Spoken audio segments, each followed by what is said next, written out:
All right, YouTube. So start off with a good steak, just a sandwich steak, 7.59. There's like four in there. This makes for a really good recipe sandwich, and it's from your butcher. All right, for this recipe, we're going to use this buttery steak house. You're going to want to take butter spray both sides, and then you go to the next step. All right, so use this Kinder's buttery steakhouse,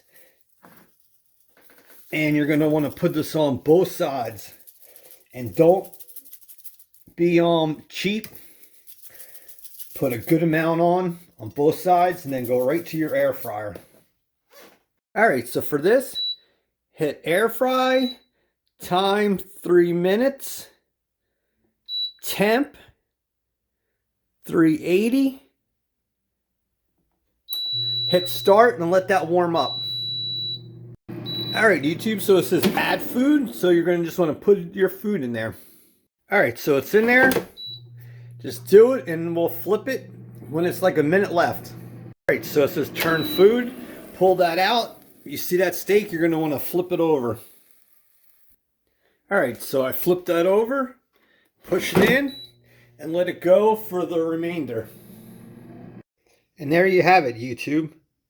That buttery steakhouse. You could add another 2 minutes if you like this more well done. But this comes out really good. And it's so easy to cook steak.